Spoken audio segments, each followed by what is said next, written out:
오늘 우리가 우리의 입으로 아버지의 이름을 부르며 찬양을 올려드립니다. 찬양 받으실 만하고 영원히 찬양 가운데 계시는 아버지 하나님, 오늘 이 시간에 찾아와 주셔서 각 사람 마음 안에 좌정하시고 우리를 향한 긍휼과 우리를 향한 사랑을 이 시간에 드러내어 주시옵소서. 그래서 우리가 모두 아버지의 마음을 아는 시간이 되게 하여 주시옵소서. 예수님 이름으로 기도드리옵나이다. 아멘. 부모님의 사랑을 생각하면 참 기쁨보다는 슬픔이 더 많은 것 같아요. 어제 예찬이가 어버이날이라고 케이크를 사갖고 왔는데, 생일날은 케이크를 놓고 막 기쁘게 노래를 하잖아요. 어버이날이라고 케이크를 딱 놓고 초를 켰는데 저랑 찬미랑 찬주랑 예찬이랑 무슨 노래를 해야 될지 모르겠는 거예요. 그래서 어버이날의 노래가 뭐였더라? 나 실제 괴로움인 거예요. 그 케이크에다 초를 켜놓고 그걸 부르기가 왜 이렇게 슬픈지, 어버이날인데 너무 슬픈 거예요. 그래서 안 되겠다, 이건 노래는 못 부를 것 같다. 그리고 막 박수치고 초를 껐어요. 하나님께서 우리의 아버지시잖아요. 아버지가 우리를 향한 마음은 여러분이 부모님이라면 다 아실 거예요. 아버지가 어떤 마음으로 자녀를 바라보는지. 자녀가 공부를 잘하든 못하든 건강하든 못하든 늘 그 자녀를 바라볼 때 안타깝고 안쓰럽고, 그죠? 제가 저희 아이들을 바라볼 때도 그런데 하나님이 우리를 바라보시는 마음이 그거라는 거예요. 우리 입장에서는 하나님께 뭘 좀 잘해드릴까? 내가 뭘 해서 하나님의 기쁨을 얻을까? 내가 뭘 해서 하나님이 나를 잘했다, 충성된 종아, 이렇게 칭찬하실까? 우리 입장에선 그렇지만 하나님은 그게 아니라는 거예요. 하나님은 우리를 볼 때 긍휼로 보십니다. 네가 어떠하든 어떤 상황이든 내가 너를 사랑한다. 정말 부모가 되어보면 하나님의 마음을 어느 정도는 이해를 할 수 있을 거예요. 자, 오늘 본문은 누가복음 29장입니다. 누가복음 9장 28절부터 보겠습니다. 누가복음 9장 28절부터 36절입니다. 같이 읽겠습니다. 시작. 이 말씀을 하신 후 8일쯤 되어 예수께서 베드로와 요한과 야고보를 데리고 기도하시러 산에 올라가사 기도하실 때에 용모가 변화되고 그 옷이 휘어져 광채가 나더라. 문득 두 사람이 예수와 함께 말하니 이는 모세와 엘리야라. 영광 중에 나타나서 장자 예수께서 예루살렘에서 별세하실 것을 말할세. 베드로와 및 함께 있는 자들이 깊이 졸다가 온전히 깨어나 예수의 영광과 및 함께 선 두 사람을 보더니 두 사람이 떠날 때에 베드로가 예수께 여짜오되 주여, 우리가 여기 있는 것이 좋사오니 우리가 초막 셋을 짓되 하나는 주를 위하여 하나는 모세를 위하여 하나는 엘리야를 위하여 하사이다 하되 자기가 하는 말을 자기도 알지 못하더라. 이 말할 즈음에 구름이 와서 그들을 덮는지라. 구름 속으로 들어갈 때에 그들이 무서워하더니 구름 속에서 소리가 나서 이르되 이는 나의 아들 곧 택함을 받은 자니 너희는 그의 말을 들으라 하고 소리가 그침에 오직 예수만 보이더라.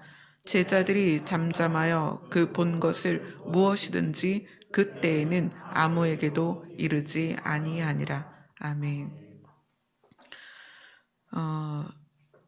이 말씀을 보게 된 계기는 4월 초에 하나님께서 저에게 금식을 명령하시고 5월 달의 기도는 변화산 기도가 될 것이다.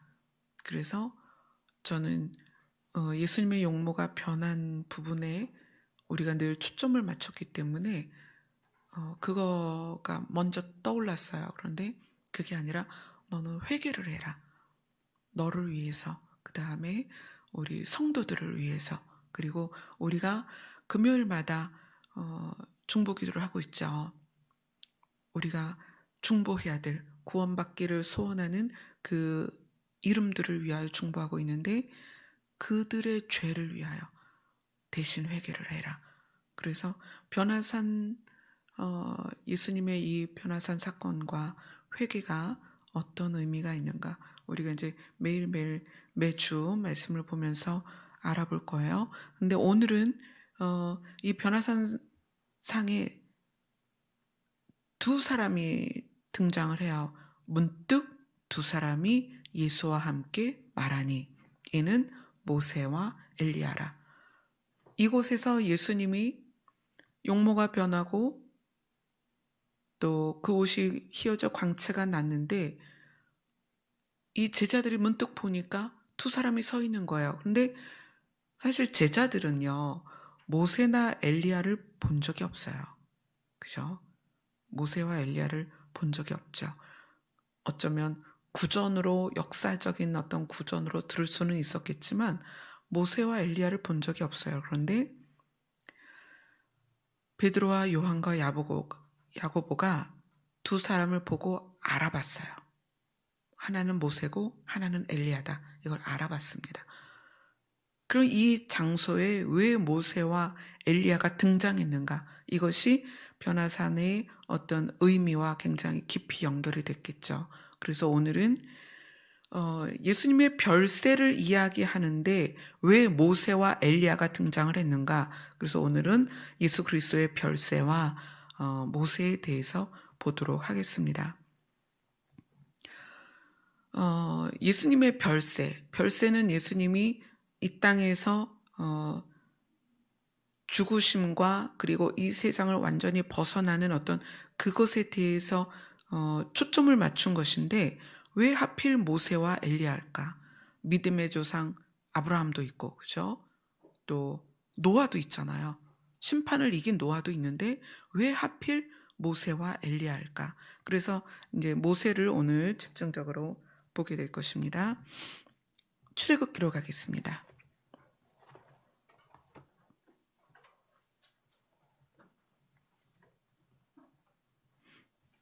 출애굽기 34장입니다. 출애굽기 34장 29절부터 35절까지 보겠습니다. 같이 읽겠습니다. 시작.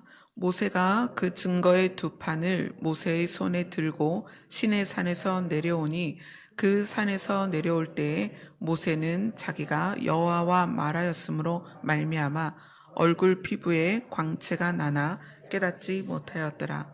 아론과 온 이스라엘 자손이 모세를 볼 때에 모세의 얼굴 피부에 광채가 남을 보고 그에게 가까이 하기를 두려워하더니 모세가 그들을 부르매 아론과 회중의 모든 어른이 모세에게로 오고 모세가 그들과 말하니 그 후에야 온 이스라엘 자손이 가까이 오는지라.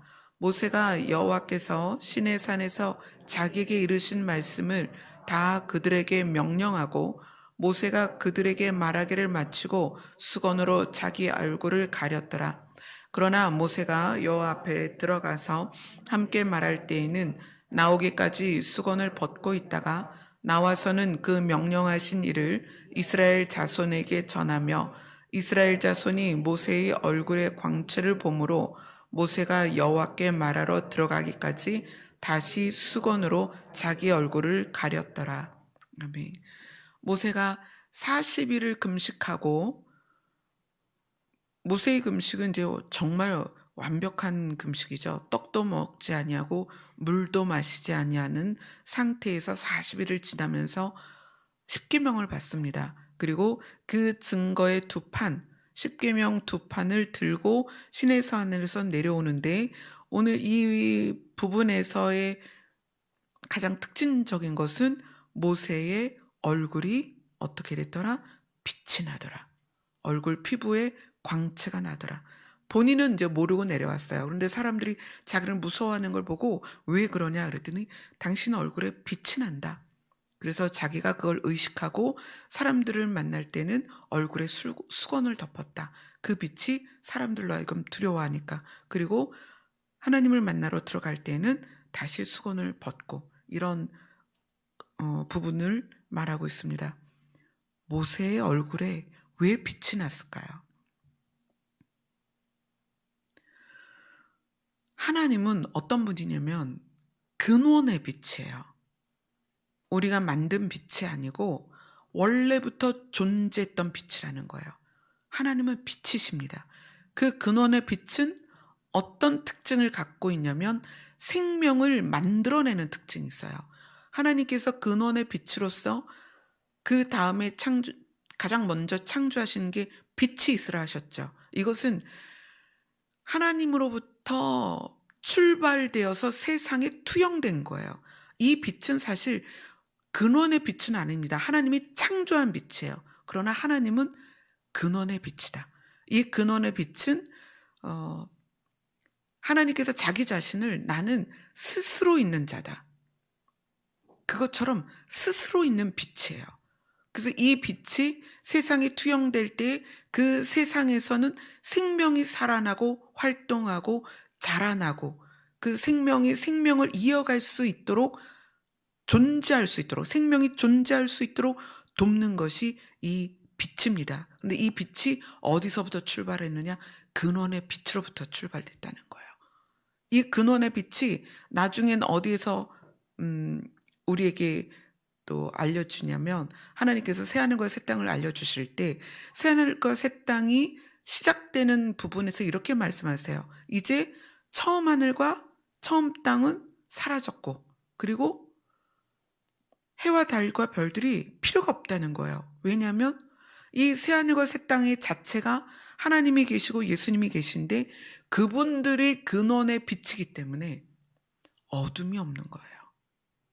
근데 그 근원의 빛을 모세가 마주대했을 때 그 빛이 반사되어서 투영된 거예요.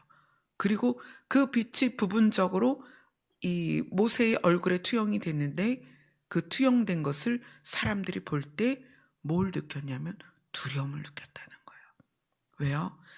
세상에서 만들어진 밝은 빛이 아니라 근원의 빛을 받기 때문에 사람들은 두려워합니다. 그 빛이 얼마나 밝았으면 모세는 수건을 덮어야 했느냐는 거예요.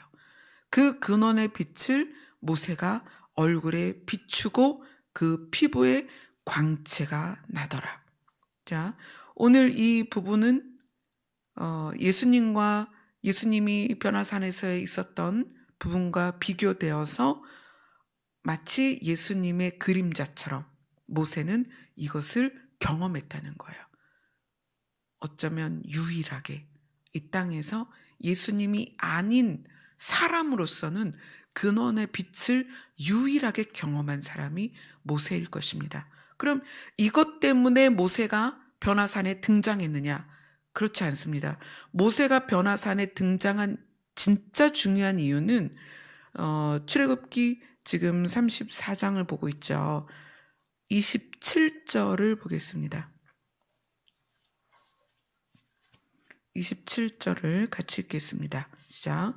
여호와께서 모세에게 이르시되 너는 이 말들을 기록하라. 내가 이 말들의 뜻대로 너와 이스라엘과 언약을 세웠음이니라 하시니라. 하나님께서는 모세에게 기록된 돌판을 2개를 주시는데 그게 십계명입니다. 왜 하나님은 모세에게 십계명을 주셨는가? 그리고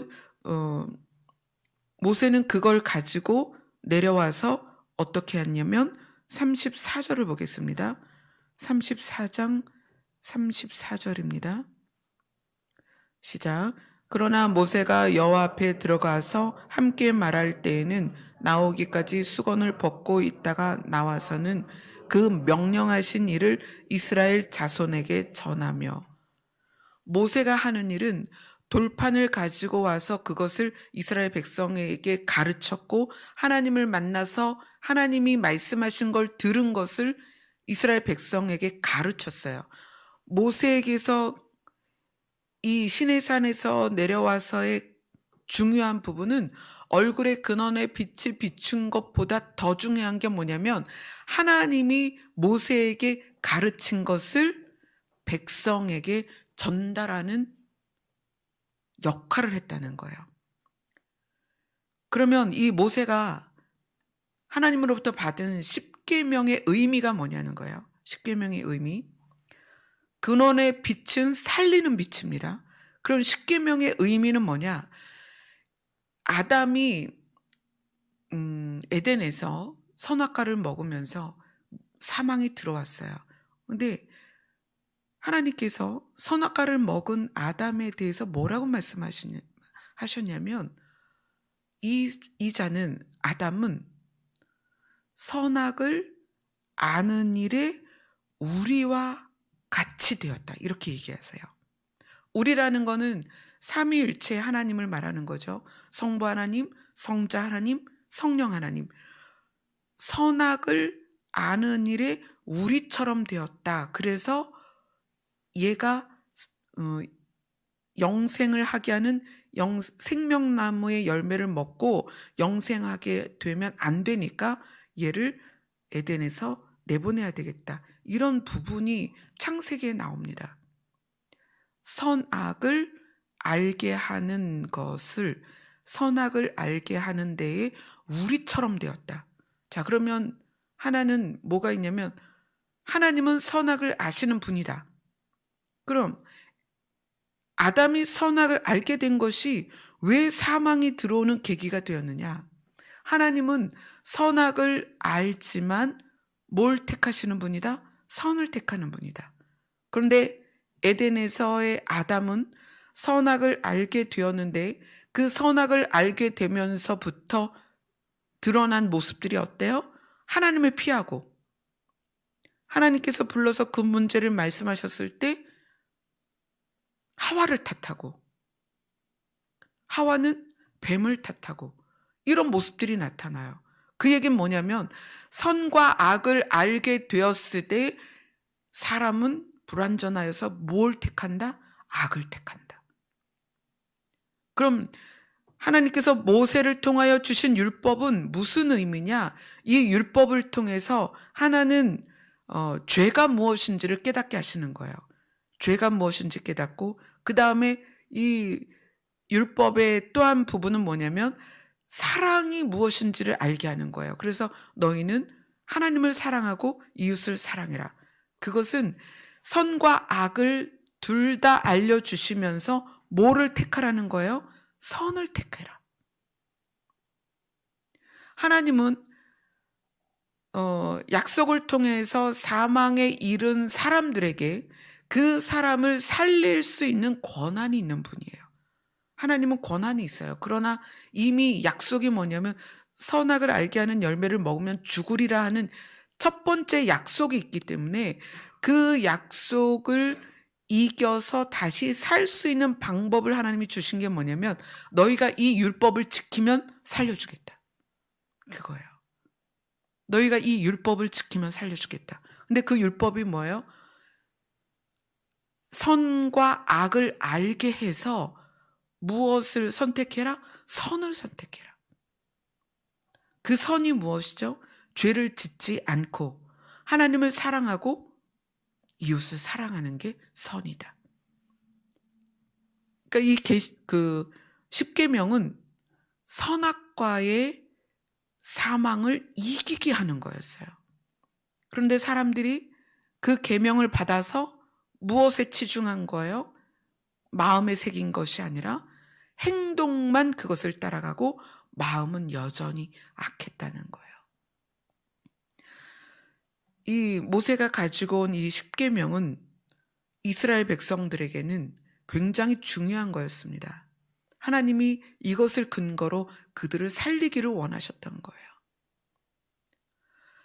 이 모세가 시내산에서 내려오면서 얼굴에 빛이 난 것과 또 십계명을 가지고 이스라엘 백성 앞에 나온 것은 변화산에서 왜 모세가 예수님 앞에 등장했느냐를 알려주는 부분을 오늘 이 출애굽기에서 볼 수가 있습니다. 그러면 이것을 연결해서 이제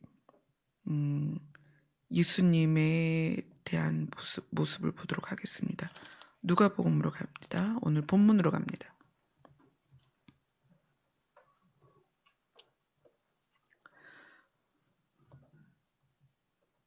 오늘 본문에 보면 29절에 기도하실 때에 용모가 변하고 그 옷이 휘어져 광채가 나더라. 예수님은 자기 자신이 하나님이세요. 그렇죠? 그래서 예수님은 하나님에게서의 근원의 빛을 투영받을 필요가 없습니다. 예수님이 태어나셔서 부활 승천하실 때까지의 과정에서 예수님이 가장 하나님스러운 장면이에요. 여기가 가장 하나님스러운 장면인데 어떤 것이냐면 자기 스스로 하나님이라는 것을 근원의 빛으로 드러낸 거예요. 그래서 예수님의 용모가 변화되었다. 단지 모세처럼 얼굴에만 광채가 난 게 아니라 예수님 자신이 완전히 하나님으로서 드러낸 장소예요. 그래서 그것을 용모가 변했다라고 표현하는 거예요. 그리고 그 근원의 빛이 투영되니까 어떻게 돼요? 옷이 휘어져 광채가 난 거예요. 저는 이 부분이 너무 신비로운 거예요. 아, 예수님이 하나님이시다라는 것을 이곳에서 스스로 드러내셨구나. 용모가 변한 것이 뭐 눈, 코, 입이 변했다 그게 아니라 예수님은 원래 하나님이시니까 하나님으로서의 정체를 드러내셨다는 거예요. 근데 하나님은 보이지도 않고 만질 수도 없고 회전하는 그림자가 없다. 그러니까 형체가 없다는 거예요. 그러면 예수님의 용모가 변했다는 것은 얼마나 강력한 빛으로 발산이 되었을까 하는 거예요. 그리고 그 빛이 투영된 옷, 예수님이 입었던 옷이 휘어져 광채가 나는 그런 상황이었습니다. 모세는 이 부분에 있어서 예수님을 그림자처럼 보여준 장면이죠. 모세가 이스라엘을 출애굽시킨, 탈출시킨 존재라면 예수님은 어떤 분이세요? 인류를 죄악 가운데서, 인류를 세상 가운데서, 인류를 애굽 가운데서 탈출시킨 분이죠. 자, 그 다음에 이 부분에서 35절을 읽겠습니다. 누가복음 9장 35절입니다. 시작. 구름 속에서 소리가 나서 이르되 이는 나의 아들 곧 택함을 받은 자니 너희는 그의 말을 들으라 하고. 모세가 십계명을 가지고 와서 그것을 이스라엘 백성에게 가르치고 하나님을 만나러 성소에 들어가서 하나님을 만나면 하나님에게서 들은 말을 이스라엘 백성들에게 그대로 가르쳤습니다. 그런데 오늘 변화산에서 하나님께서 예수 그리스도를 대하여 뭐라고 말씀하시냐면 이는 나의 아들 곧 택함을 받은 자다. 그리고 너희는, 여기에서의 너희는 베드로와 요한과 야고보이지만 그 현장을 떠나서 이곳에 있는 우리에게 말씀하시는 거예요. 너희는 그의 말을 들으라. 모세를 통하여 이스라엘 백성에게 하나님의 말씀을 전하셨던 그 하나님께서 오늘은 이 변화산에서 예수 그리스도를 향하여 이 자는 나의 아들이다. 이는 나의 아들이다. 너희는 그의 말을 들으라. 이렇게 하나님이 직접 명령을 하십니다. 이 부분을 잠깐 보도록 하겠습니다. 신명기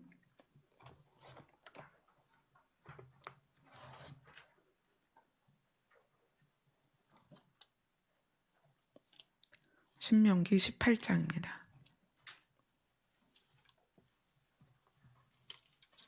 왜 하나님은 그의 말을 들으라고 하셨는가?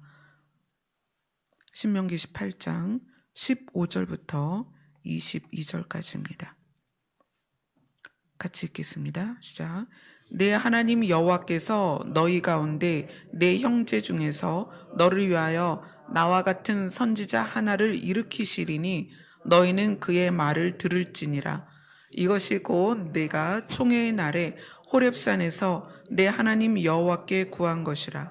곧 내가 말하기를 내가 다시는 내 하나님 여호와의 음성을 듣지 않게 하시고 다시는 이 큰 불을 보지 않게 하소서. 두렵건대 내가 죽을까 하나이다 하매 여호와께서 내게 이르시되 그들의 말이 옳도다. 내가 그들의 형제 중에서 너와 같은 선지자 하나를 그들을 위하여 일으키고 내 말을 그 입에 두리니 내가 그에게 명령하는 것을 그가 무리에게 다 말하리라. 누구든지 내 이름으로 전하는 내 말을 듣지 아니하는 자는 내게 벌을 받을 것이요 만일 어떤 선지자가 내가 전하라고 명령하지 아니한 말을 제 마음대로 내 이름으로 전하든지 다른 신들의 이름으로 말하면 그 선지자는 죽임을 당하리라 하셨느니라. 내가 마음속으로 이르기를 그 말이 여호와께서 이르신 말씀인지 우리가 어떻게 알리요 하리라. 만일 선지자가 있어 여호와의 이름으로 말한 일에 증언도 없고 성취함도 없으면 이는 여호와께서 말씀하신 것이 아니요 그 선지자가 제 마음대로 말한 것. 너는 그를 두려워하지 말지니라. 자, 이 이야기는 뭐냐면 하나님께서 모세에게 이야기하시는 거예요. 내가 이제 너 같은 선지자를 너의 백성 중에서 하나를 세울 거다. 왜냐하면 호렙산에서 하나님이 등장하니까 이스라엘 백성이 너무 두려워하는 거예요. 그래서 이스라엘 백성이 뭐라고 말했냐면 모세한테 야 우리가 하나님 앞에 갔다가는 죽을 것 같다. 네가 하나님께 음성을 듣고 오면 너가 전하는 말을 우리가 그대로 들을게. 이스라엘 백성이 그렇게 부탁을 했거든요. 그래서 하나님께서 그들의 말을 들으셨고 앞으로 내가 너의 백성 중에서 선지자를 하나 세울 건데 내가 그에게 내 말을 넣어줄 것이다. 그리고 그는 내 말을 너희에게 가르칠 것이니까 너희는 그의 말을 들어라. 그러니까 이제 백성들 중에 마음속으로 그가 하나님의 말씀을 우리에게 가르치는지를 어떻게 증명할 수 있습니까? 어떻게 할 수 있습니까? 그렇게 말할 거다. 그러면 그가 내가 하나님의 말을 선포하는 거다라고 말만 하는 것이 아니라 어떻게 증거를 보일 거다. 그러면 믿어라. 그러나 증거가 없다면 그의 말을 두려워하지도 말고 그를 선지자라고 생각하지 마라. 이런 이야기를 하나님이 모세에게 알려주십니다. 그러니까 모세를 통해서 선지자가 나올 것인데 그 선지자가 물론 모세 이후에도 있었습니다. 그러나 이 말씀의 궁극적인 최종적인 가장 중요한 선지자는 누구냐? 예수 그리스도라는 거예요. 그걸 이제 예수님이 자기 자신이 말씀을 하세요. 요한복음으로 갑니다. 요한복음 5장 46절입니다.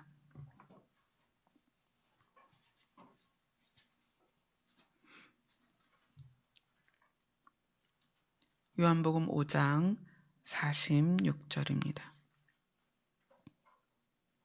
같이 읽겠습니다. 시작. 모세를 믿었더라면 또 나를 믿으리. 이는 그가 내게 대하여 기록하였음이라. 어느 날 예수님이 말씀을 전해주시다가 마지막에 이런 이야기를 하시는 거예요. 모세를 믿었다면, 모세가 쓴 글을 믿었다면 나를 믿었을 것이다. 왜냐하면 그는 나에 대하여 기록했다. 모세가 쓴 많은 글들 중에 상당 부분 또 예수님과 연결되어서 우리가 해석할 수 있지만 오늘은 이 부분이에요. 하나님께서 모세에게 너의 백성 가운데에서 선지자를 하나 세울 거다. 그를 통해서 내가 말을 넣어줄 거다. 이 부분을 예수님이 응용을 한 거예요. 모세가 말한 그 선지자가 바로 나다. 그리고 또 베드로가 그 부분을 증거를 합니다. 사도행전으로 가보겠습니다. 사도행전 3장 22절입니다.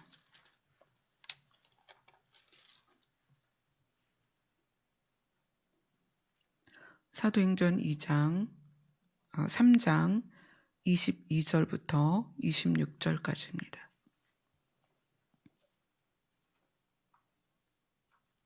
같이 읽겠습니다. 시작. 모세가 말하되 주 하나님이 너희를 위하여 너희 형제 가운데에서 나 같은 선지자 하나를 세울 것이니 너희가 무엇이든지 그의 모든 말을 들을 것이라.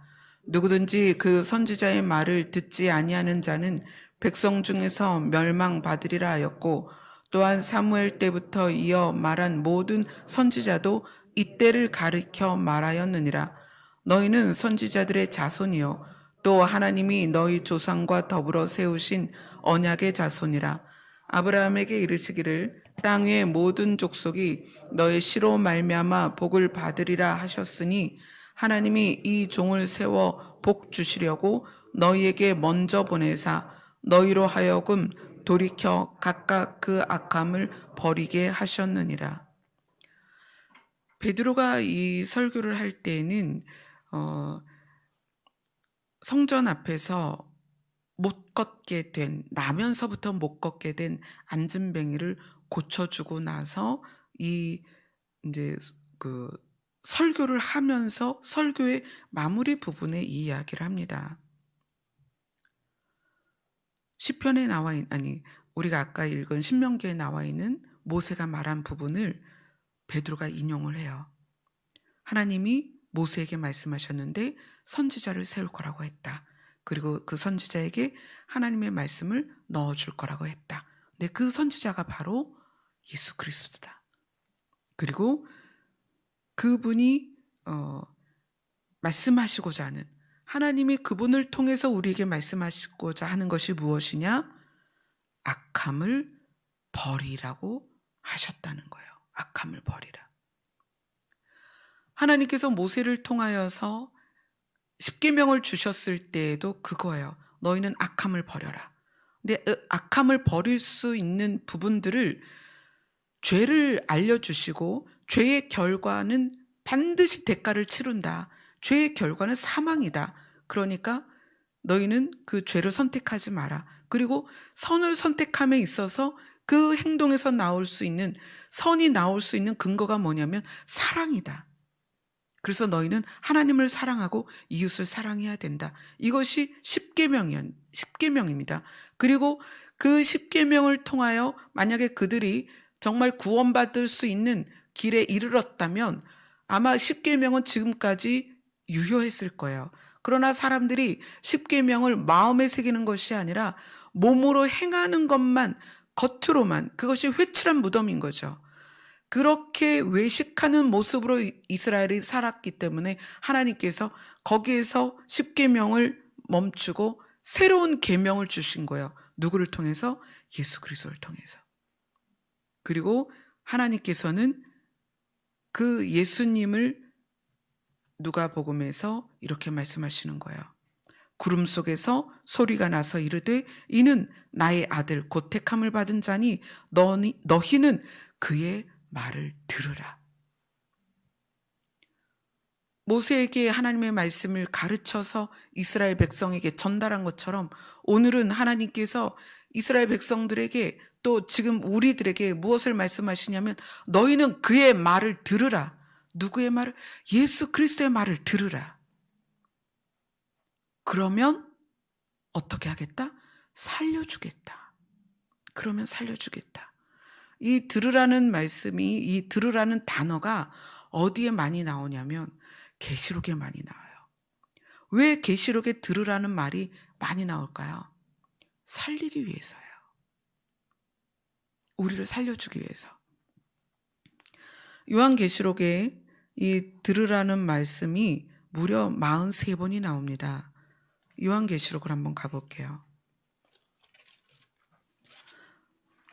요한계시록 1장 3절입니다.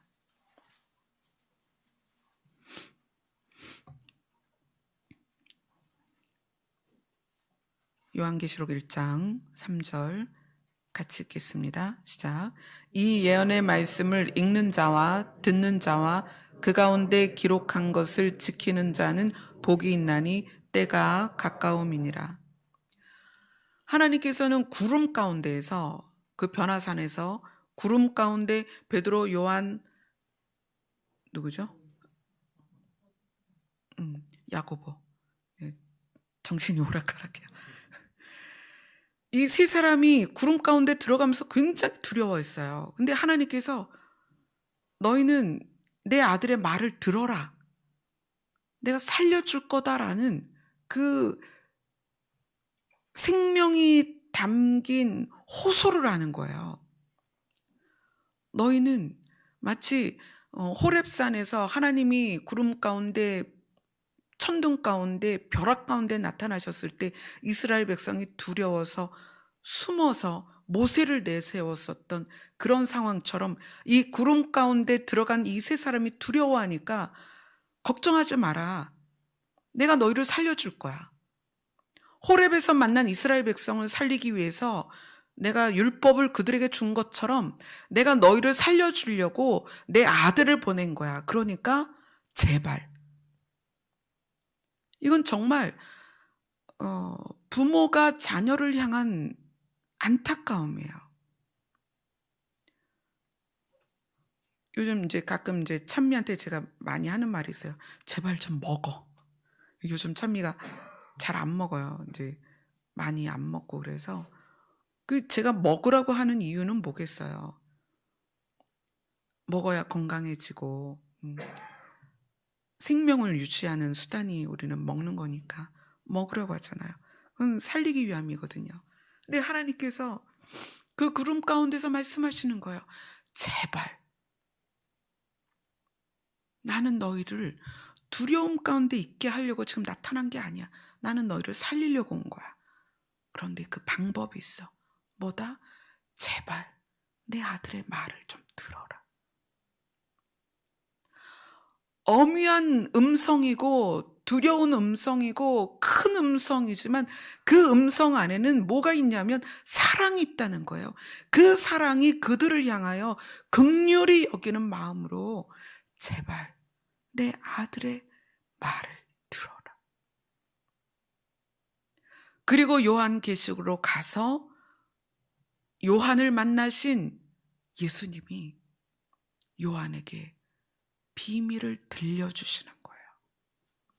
그래서 3절에 이 예언의 말씀을 읽는 자와 듣는 자와 그 가운데 기록한 것을 지키는 자는 복이 있나니, 어떤 복? 살리는 복이 있나니 때가 가까이 옴이라. 그래서 하나님께서 말씀하신 내 아들의 말을 들어라에서의 들어라는 듣고 지켜라까지 포함된 거예요. 그래서 믿음이 행함이 없으면 죽은 믿음이다. 들어서 믿어졌다면 그대로 살아야 된다. 근데 계시록에서도 어떻게 해라? 듣고 그것을 지키는 자가 복이 있다. 지킨다라는 것은 들은 것을 지킨다라는 것은 들은 것을 빼앗기지 않는다라는 의미보다는 이 지킨다라는 뜻이 뭐가 더 강하냐면 그대로 실행한다. 지킨다는 것이 빼앗기지 않고 내가 소유하고 있는 것도 지키는 거지만 지킨다라는 뜻에서 여기에 적용돼야 될 것은 그대로 실행한다는 뜻이에요. 그래서 3절에 있는 말씀을 읽고 그 다음에 듣고 기록한 것을 지킨다. 이것은 우리가 보고 말씀을 듣고 보고 깨달은 것을 어떻게 해라? 그대로 실행하라. 그 말씀이에요. 계시록에는 이제 이 말씀을 읽는 자, 듣는 자, 기록한 것을 지키는 자가 복이 있다는 말씀 이후에 정말 여러 번 들어라 라는 말이 나와요. 너희는 이것을 들을지어다. 자, 2장, 계시록 2장 7절입니다.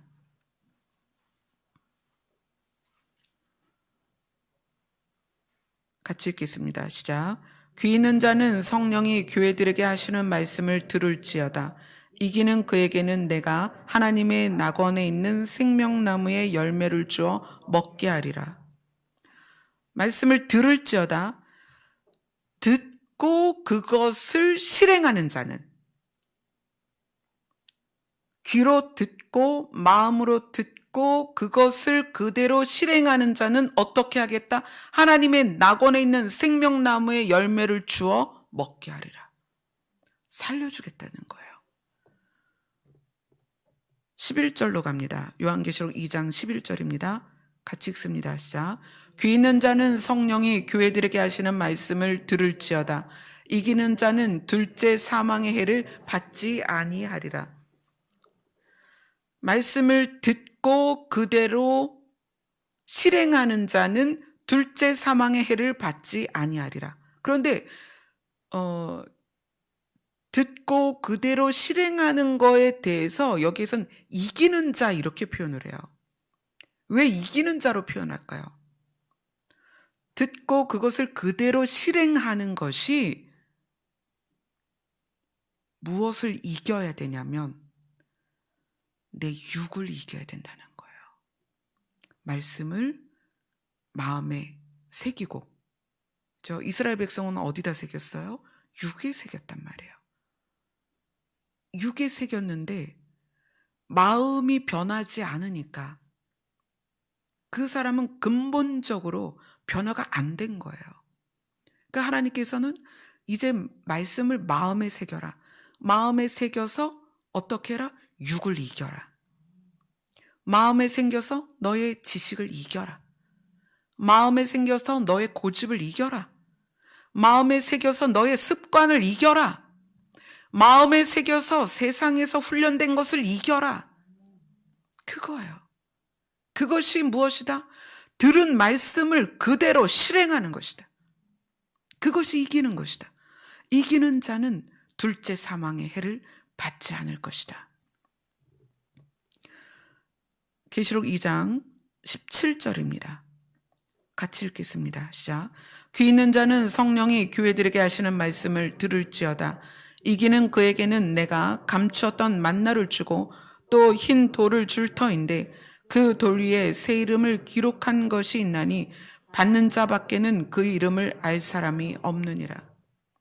이것은 하나님의 말씀을 듣고 성경에 있는 말씀을 듣고 마음에 새겨서 육을 이기는 자는 만나와 흰 돌을 줄 것이다. 이것은 예수 그리스도입니다. 그러면 예수님이 내 안에 계신데 왜 또 주신다는 것이냐? 이것은 새하늘과 새 땅에서 예수 그리스도와 직접 대면하게 된다는 거예요. 너희가 얼굴과 얼굴을 대면하여 볼 것이다. 우리가 믿음으로 예수 그리스도를 내 안에 받아들였는데 믿음으로 내 안에 받아들인 예수 그리스도의 말씀하심을 육을 이겨서 그대로 실행하면 안에 계신 무형의 예수 그리스도가 아니라 실제하는 예수 그리스도를 보게 될 거라는 거예요. 실제하는 예수 그리스도를 함께 살게 될 거라는 거예요. 만나와 흰 돌이 예수 그리스도입니다. 자, 그 다음에 그렇게 해서 요한계시록 2장을 마지막에 29절이 이렇게 마무리합니다. 같이 읽겠습니다. 시작. 귀 있는 자는 성령이 교회들에게 하시는 말씀을 들을지어다. 들을지어다. 이 들을지어다는 듣고 그대로 행할지어다. 이것입니다. 여러분, 근데 행함이 마음에서 시작되지 않으면 소용이 없어요. 그래서 고린도전서에서는 이렇게 말합니다. 너희가 너희 몸을 불사르게 내어줄지라도 그 안에 사랑이 없으면 아무 유익이 없느니라. 내가 근본적으로 바뀌는 것은 마음에서부터예요. 저는 사람을 정말 많이 접합니다. 여러분들도 접하지만 밖에 나가면 산마성도도 접하고 또 상담하는 분들도 접하고 그분과 관계된 분들도 어쩔 수 없이 접하게 돼요.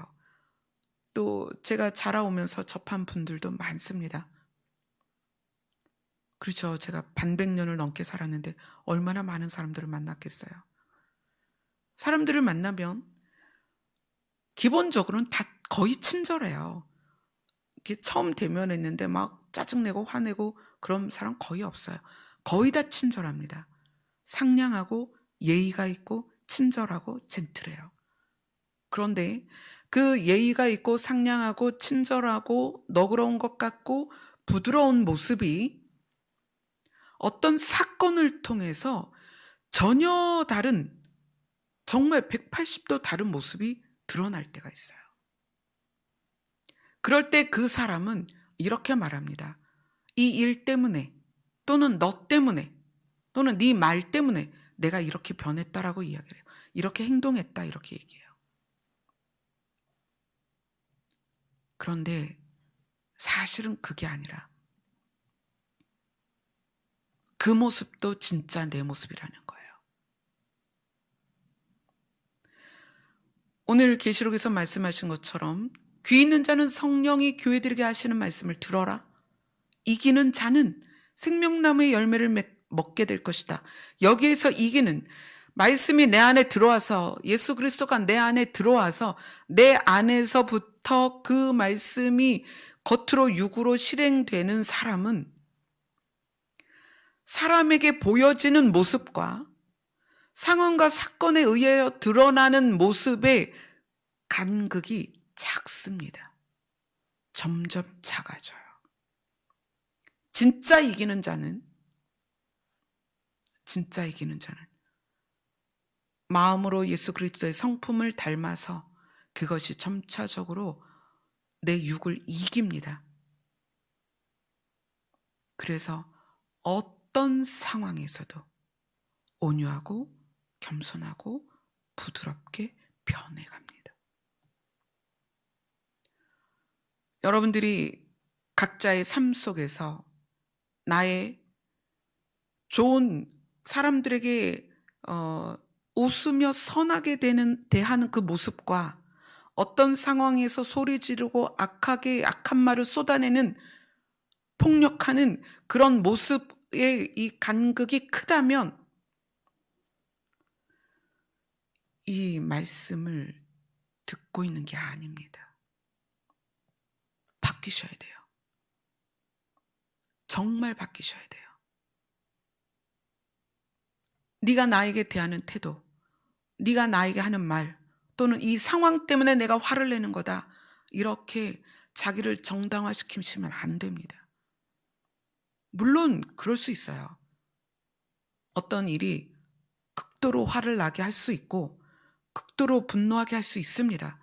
그러나 그 문제를 가지고 내가 여전히 옛 모습으로 반응하고 있다면 나는 아직 이 계시록에서 말씀하신 것처럼 말씀을 들을지어다에 합당하지 않은 거예요. 많은 사건들을 통해서 하나님께서는 사람들을 드러내십니다. 저 자신도 사건을 통해서 드러납니다. 그래서 사건을 통해서 제가 드러날 때마다 저는 처절하게 다시 하나님 앞에 무릎 꿇습니다. 하나님, 제가 오늘 졌습니다. 제 육에게 졌습니다. 그리고 하나님 앞에 무릎 꿇습니다. 베드로가 설교를 통해서 그렇게 이야기를 해요. 예수 그리스도가 모세가 말한 선지자다. 그분을 통하여서 어떻게 해라? 악을 이겨라. 하나님이 오늘 우리에게 말씀을 주시는 이유는 악을 이기라는 거예요. 그래서 변화산에서 예수 그리스도의 그 별세를 논해야 하는 자리에서 예수님과 함께 별세를 논하는 자로 모세를 세우신 거예요. 하나님은 모세를 통해서 악을 이기라고 말씀하셨고, 지금 이 순간에는 예수 그리스도를 통해서 악을 이기라고 말씀하십니다. 신앙생활은 자신과의 싸움입니다. 신앙생활은 말씀을 삶에서 그대로 실행하기 위한 삶이에요. 지금 우리가 그러기 위해서 이곳에 나와 있는 거예요. 제가 여러분에게 아무리 이 말씀을 전달해도 저 자신이 말씀을 듣고 지키는 자가 아니라면 저는 정말 이 사역하는 게 저 자신에겐 유익이 없어요. 그러나 여러분은 이 말씀을 듣고 지키는 자가 될 때 여러분은 이 말씀을 듣고 지키는 자로서의 복을 받을 것입니다. 아멘. 그 복은 새하늘과 새 땅에 있는 생명나무의 열매를 먹는 복입니다. 그곳에서 예수님을 얼굴과 얼굴을 대면하여 보는 복을 받게 될 것입니다. 아멘. 이 변화산에 관련된 말씀이 너무나 깊은 말씀들이어서 저 자신도 이 말씀을 준비하면서 배우고 깨닫습니다. 저 자신도 이제 말씀을 읽고 들은 것을 그대로 실행하는 자로서, 이기는 자로서 살기를 힘써 노력할 것입니다. 여러분들도 그것이 사는 방법이기 때문에 그래요. 여러분 반드시 살아야 됩니다. 그러기 위해서 말씀을 듣고 지키는 자, 이기는 자가 되시기를 소망합니다. 아멘. 기도하겠습니다.